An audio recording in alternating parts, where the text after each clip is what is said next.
Welcome to NYC Now, your source for local news in and around New York City. From WNYC, it's Tuesday, September 9th. Here's your morning headlines from Michael Hill. Some 2 million New Yorkers could lose health coverage for NewYork-Presbyterian's hospitals and doctors starting in November. WNYC's Caroline Lewis reports. NewYork-Presbyterian has nearly a dozen hospitals across New York City and the Hudson Valley and is affiliated with thousands of doctors. They will all be out of network for New Yorkers insured through Health First on November 3rd, unless a bitter contract dispute is resolved.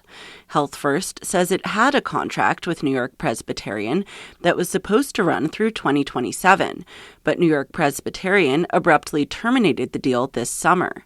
A NewYork-Presbyterian spokesperson said the network expected to continue negotiations even after terminating the contract and hoped a deal could be reached to avoid disrupting patient care.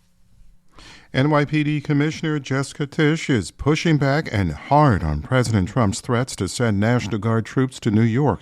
WNYC's Charles Lane reports. Speaking at a Citizens Budget Commission breakfast, Tisch called the idea, quote, revolting, and said it would cause chaos in the city's streets. She questioned what the troops would even do. I mean, I guess the president could have the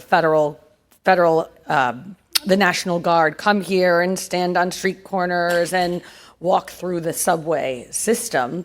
Tisch also clashed with Democrat mayoral frontrunner Zoran Mamdani over crime. She blamed bail reform for rising violence, a claim Mamdani rejects, pointing to post-pandemic crime spikes in states that didn't change bail laws. Nearly half of New York City businesses are breaking a law meant to reduce energy waste. That's according to a new city council study.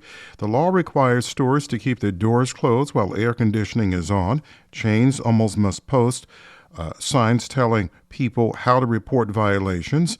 Councilmember Gail Brewer led this study. She says too many stores are blasting cold air into the street. You want customers to come in, and so you open the door. And meanwhile, of course, you're blasting air conditioning inside, and all it does is go right outside. Violators can get a warning, then face hundreds of dollars in fines for not fixing it. Low 60s now with clear skies, sunny and 74, so still on the mild side as summer is waning. Tonight, a slim chance of rain overnight all the way into early morning, a low of 59. And then tomorrow, morning rush hour rain, mostly cloudy, and 69. Thanks for listening. This is NYC Now from WNYC. Catch us every weekday, 3 times a day, for your top news headlines and occasional deep dives. And subscribe wherever you get your podcasts. More soon.